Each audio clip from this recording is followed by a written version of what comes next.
Well, that's, I think, the welcome that everyone wanted. Yeah, I mean, that will happen when I have a can of lager beer. Well, I hope you enjoyed it. Wait, is this your last lager? Or the 50/50? Oh, yeah, no, that's gone. I'm not surprised. That went real fucking quick. It was so nice. But I got Mitch some for his birthday, and he very much enjoyed them too, so that's good. Yeah, I've got my Kopparberg with cherry. Oh, what a revelation that was to find last week. Yeah, I was in the shop yesterday, and I saw it, and I was like, I remember Joe sent me a picture of that. Just like, did you know this existed?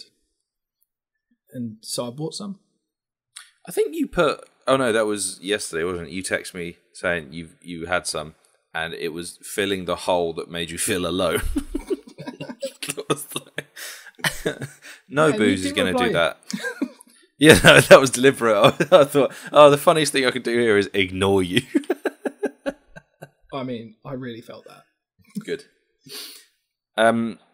Really set me up to watch these two really cheerful, happy shows. Fucking hell. I was trying to think of a nice little segue from me being alone and both the main characters in these being alone. There you go, you've done it.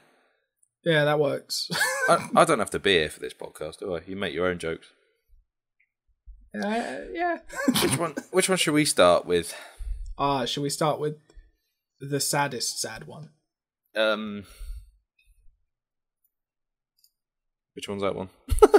Sorry for your loss. Because I guess to the feel one where sad, there's no hope of my husband being alive. To feel sad, you have to give a shit. And I did. I actually quite like this. Oh my god, no. Dull as fuck. She's just so annoying. Like, I get that boo-hoo, your husband's dead, but you know what?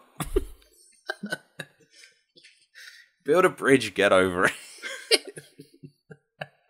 No, to be fair, there were some interesting points raised about like grief and stuff. Like, I really like. There's a scene where her and her brother-in-law sat down. And they're saying, "I hate the way that people say the word really condolences. I hate it when people say thoughts and prayers. I hate the way like people know that he's dead and they have a conversation with me and they just don't bring it up and da, la, la, la, la." So that it was interesting for that thing. And actually, I like the sort of the thing like she doesn't want honesty. I guess. Yeah, I like the narrative of like how she refuses to get out of bed and then some shit happens and then at the end of the episode she's like, her mum comes and says, "Oh, you are up," and she's like, "Yep, yeah, I'm up now." After they have that big argument about her waking her up. I don't know. I think it was just kind of too California whiny for me. That makes sense because it was made by Facebook. Yeah, that was a weird one. That's the first time we've ever done that. Yeah, on this honestly, I saw that this was coming out and was like, well, I'll put that on the podcast in the next available slot 2 years later. Oh, really? Yeah, and then because I was interested to see what Facebook would do, and also because I was like, it's just, it was mostly just to see if Facebook fumbled it, and I don't think they did. No. But then there's a bit of me that also wonders, how much money did they throw at this? Yeah, because I had no idea. Isn't it? I had no idea Facebook Watch was a thing. I'd never heard of it until we came to doing this. So I don't know if they're just not pushing it hard at the minute, or... But you think they would? You think Facebook, probably one of the most influential companies in the world, probably would want to get somewhere near to Netflix and Amazon. I reckon, why aren't they pushing this? I think they might be trying to build a backlog of some decent little decent things, and then just go subscription service. I don't think they go subscription service. Or maybe, but they might. Maybe. Oh yeah, they probably would. Or maybe they tried to paywall it, and then no one gave a shit. The same way that YouTube did. They had all their premium stuff behind a paywall, and then no one watched it. So they just removed the paywall. The only reason to get and I actually think this is really smart, even if it's a bit dickish, There's the whole YouTube thing. If you pay for it, when you're watching something on your phone, you can close your phone. Like, you can lock your phone and it carries on playing. And I was thought, actually, that's a real fucking dick but smart move to get people to pay for it. Because I listen to YouTube stuff all the time. Like, if I'm doing the washing up or something, I'll quite often look for, like, a lecture given by Stephen King or Neil Gaiman, or like some stand-up that's on there, or just clips of stuff that, you know, I quite like listening to that. So just having my phone on in my pocket is kind of annoying, but, you know, I'm still not going to pay. I'm not going to pay for YouTube fee. Yeah, I think it's just supported by ad revenue. Although apparently they struck a deal to stream Buffy, Angel, and Firefly. Well, I mean, I'm interested in 2 of those 3 things. Yeah, I know. I didn't. To be fair, I thought Buffy's you didn't like having Angel. I tell you what, I did this with Buffy. I watched from season 7 backwards, and the last one I watched was season 1 of Buffy, which is really weird. The only season of Angel I've seen is series 5, which is the last one. Do you know? Really I think you do TV wrong. Yeah, I don't watch enough of it. That's part of the problem. Yeah. Considering I do a podcast about TV, I do not watch enough of it. Yeah, it's why we only do the pilot episodes. Well, it's manageable. So otherwise, we'd still be waiting for episode 1. That's very true. Anyway, yeah, so her husband's dead. That's the thing. Yeah. I quite intrigued that, because at the ending I thought it was going to lean to, she's going to find him dead in the car crash, and then his car's there and it's fine. Yeah, I quite like that. I was like, oh, okay, fair enough. So it's like a thing to keep you watching is, well, how did he die? And the way this is going, I wouldn't be surprised if, like, there was a river and it flooded and a little boy and his dog fell in and he jumped in and he saved the dog, and then he tried to save the little boy and he got the boy out and with his dying breath pushed the boy onto the shore and then got swept away. And then as he was dying, he really quickly wrote a check to Make-A-Wish and threw it. Like, he folded it into a quick paper airplane and threw it away, and it's the last remaining thing. His last remaining act was, oh, fuck off. I don't care. I really don't care. That's fair enough. You don't have to. I'm going to have a look at the bottom of this and see if I've just scrolled through and I can't see how he dies. Right. To Google, how does the man die in Sorry for Your Loss?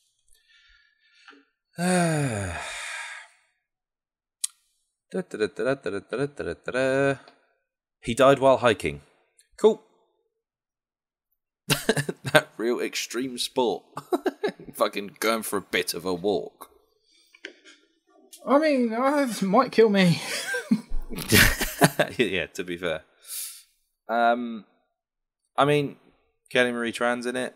That's fucking cool. She's really good. Elizabeth Olsen is good in it, but she's really horrible. She's really horrible at the start. Yeah, I imagine the arc of the show is just her becoming recovering, I guess. Not becoming a better person, because you know what we could have. I get the impression that she starts off as a good person, becomes a bit of a dick for a bit, and then yeah, I've realised what we could pair this with, and it actually goes pretty perfectly. Is Afterlife, Ricky Gervais show. Bollocks. Yeah, this is the trouble with putting things together like 2 years down the line. Yeah, like 18 months ahead of time. Is that wasn't even a thing when this got added to the spreadsheet. It doesn't matter. We'll just do 2 Ricky Gervais things. The Office, we've done. Derek and Afterlife. Sure. I'll go with that. Yeah, I mean, this is fine. It really made me want a donut, though.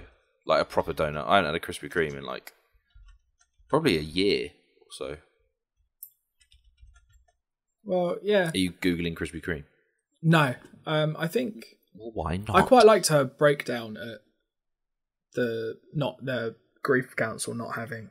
I don't know. Grief Council. The Grief meeting. The Grief Council. Welcome to the Council of Grief. Yeah, everyone's a Force ghost.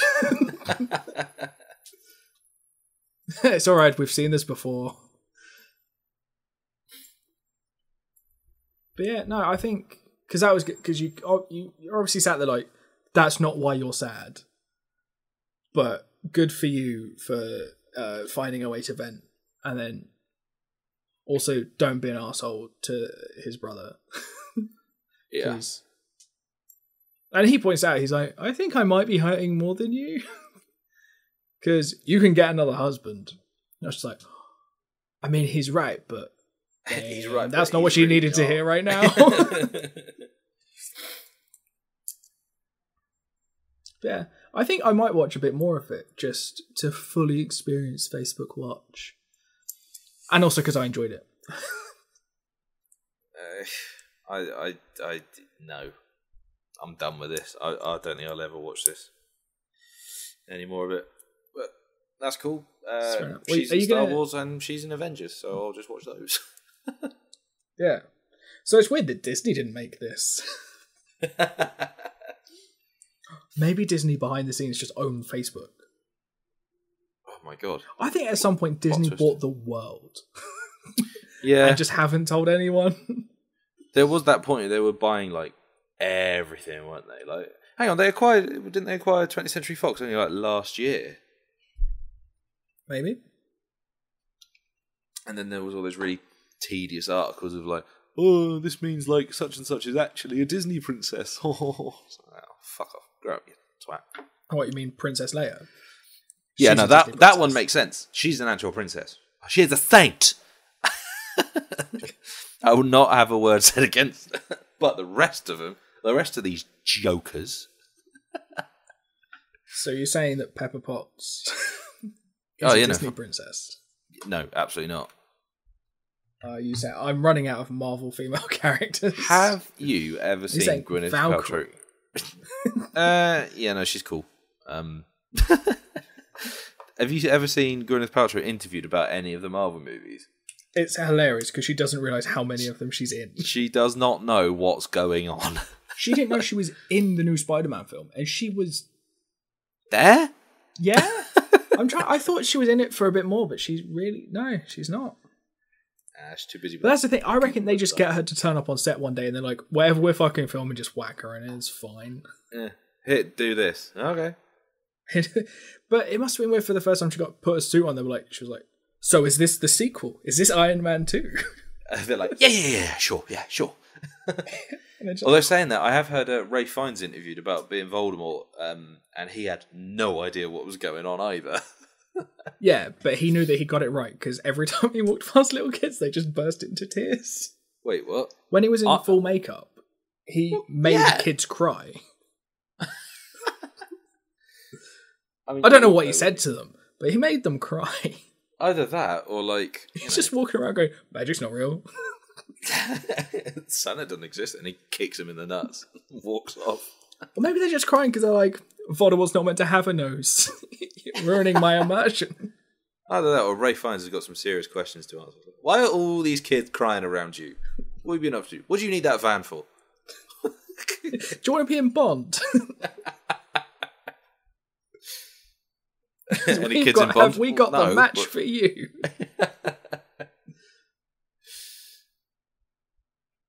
So yeah, the widow, Kate Beckinsale, who I was first aware of in Van Helsing, which, as you know, is one of my favourite films, even though it's shite. Yeah, but sometimes you have to love shite films. Otherwise, Fast and Furious would have died a long time ago. That is true. What was I going to say? I can't remember. Yeah, The Widow. This screams like airport thriller adaptation to me. Like, it feels like a book. Yeah, it could have been. Who knows? I bet it is. It doesn't say. Normally, it says right at the top of Wikipedia. Because, we do our research. Yeah, most definitely.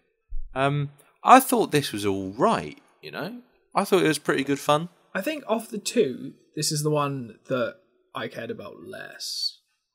Yeah, I didn't care. Because I went into this and I was like... More entertaining. Just coming off the back of, like, Story for Your Loss, and I was like, right, I'm looking forward to another emotionally wrecked person. And you basically get, And then I got a bit of a thriller, and I was Jason Bourne. I mean, this is cool, but also I was really confused until they start tying up how all these stories are interlinked. I was really confused as to why the first scene is with the child soldiers. Some child soldiers in the Congo, and then it cuts to Wales. And she falls over. Yeah, and I couldn't really put the two together. And then her husband obviously is flying over across the Congo. Yeah. Plane crash. Obvious conspiracy. Planes don't crash, they only get shot down.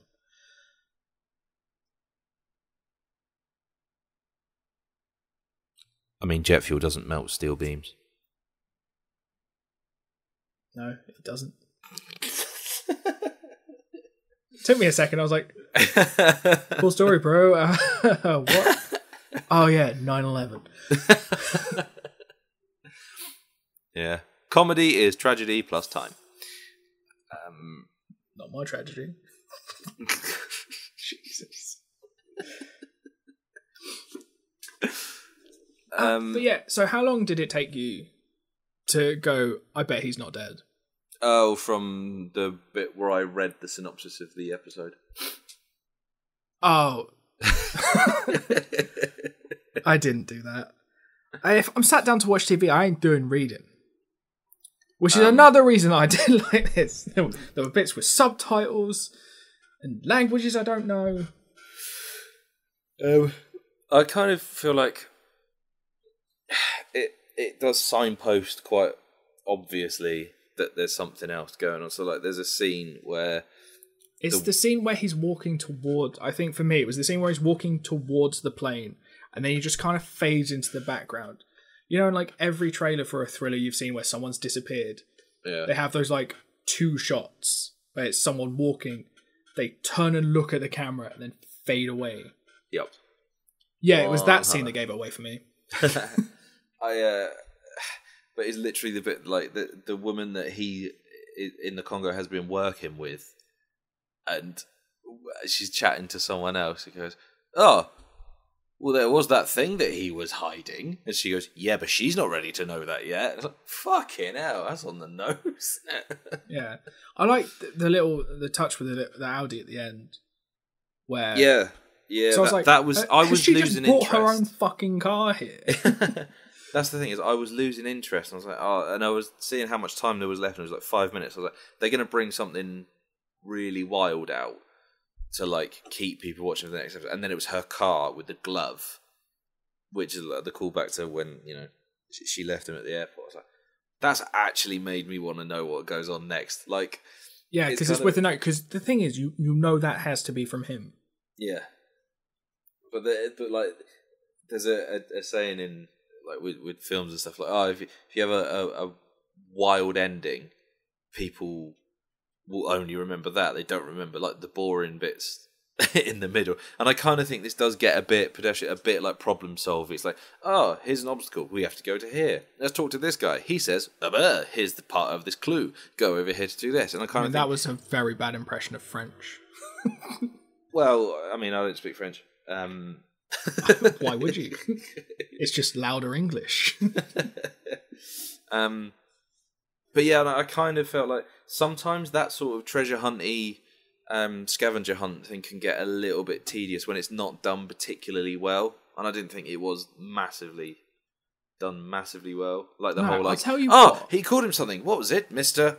Tequila? That was it. Let's go to the bar and see if we can find the guy who said that. Yeah, that's the thing. I don't remember him saying Mr. Tequila. I remember him just looking over them going, Tequila? And I thought it was just like this wildly inappropriate thing to three people who might have lost their other halves. Look, he's a salesman, right? He's working, he's hustling, bless him. He's got a family to feed, Rich. Yeah, but can you imagine if ironically, he's got a family to feed. They haven't. A table full of like horribly depressed people. You work in a bar, you just go, Tequila. Yes. I think that's completely on brand with being depressed. Someone offers you booze. I think that works absolutely perfectly. I think that was where I lost my erection. Yeah. Well, I can only keep it while I think that he's dead. You're really going to town on him. Suddenly he moves, and you're like, "Oh no, not again!" But I've really made myself laugh with that one. It's where I lost my suspension of disbelief because someone offered them tequila and they went, "No." Bullshit! What is this? No one said no to tequila. Unless the night before you spent an entire evening being like, yes to tequila. What was it? There was a time actually where I can't remember if it was you or Jack made me a cup of tea. I think it might have been Jack. Maybe it was you. I wouldn't have made a cup of tea. But well, I might have in passing just gone, put tequila in it. Yeah. So anyway, I ended up with a cup of tequila, and actually, it's fucking lovely. I was talking to Alicia about it yesterday. Well, why don't you buy a bottle of tequila, a tea bag? I've got a bottle of tequila in the fucking cupboard. Well, put a tea bag in it. I don't want to. It's Jose Cuervo Gold. It's very expensive. Well, it's not that expensive, but actually, it's only a 50-cent. Here's the thing: 50-cent litre bottle. I like that you're talking away out how much you spend on this. Just, it's very expensive. I actually only pay like a tenner for it. Fuck off! You've got a problem. I think I might. I might watch a bit more of this. I don't know. Like, this is the trouble I know about myself is that if something doesn't grab me, like, and to the point where I obsess about it in my head, I just ignore it. And it's a really bad habit to have. Yeah, because actually saying that, I've now finished Jack Ryan. That we did last week. Well, it's 2 series, right? Yeah, 16 episodes. Fair play. It's good effort. Actually saying that... I actually finished it last Thursday, so 2 days after we recorded. Fucking hell. Oh yeah, but you did watch like the whole first series in one go, didn't you? By the time we recorded the podcast, I think we had 1 episode left. It was really good, but it does the same sort of, I guess, the same sort of beats as The Widow does, where it's that like, to get this done, we have to go here, but it just does it with guns. But I guess it's because it's the first episode. I'm interested to see at least sort of what he's doing. Because you only see him in the flashbacks. You don't actually see what he's done doing now. Yeah. And how he's connected to these child soldiers and this chap who they met up with. And mostly, I like the cast. Also, I want to know what the fuck Rotterdam has to do with it. And yeah, the operation.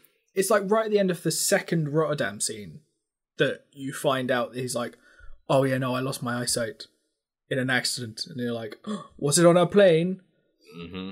And then he's like, on a plane. It's like, I fucking knew it. Otherwise, why are you here with Molly Hooper?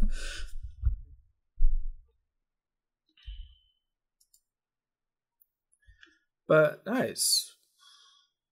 Yeah, I might watch some more of it. Also, yeah, it's got Charles Dance in it, so I'll watch it. It does.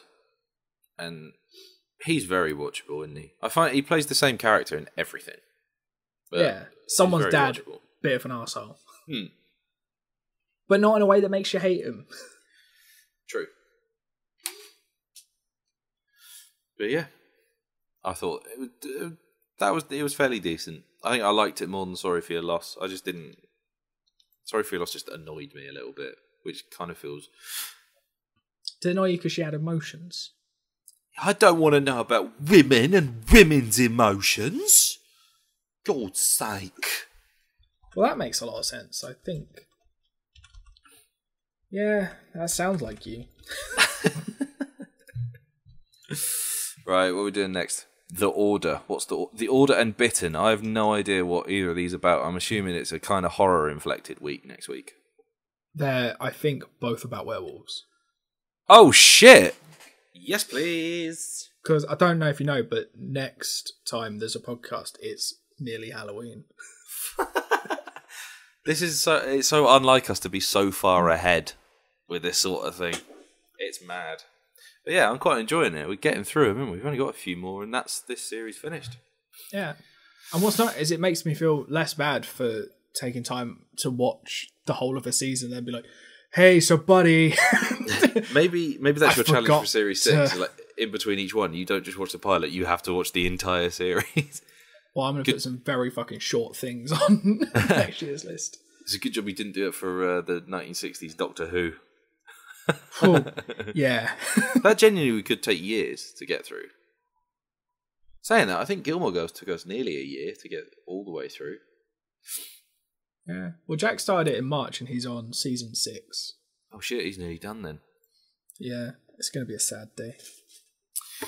Yeah, Order and Bitten. I like the sound of these two. Let's do that next week. That is the plan. Good.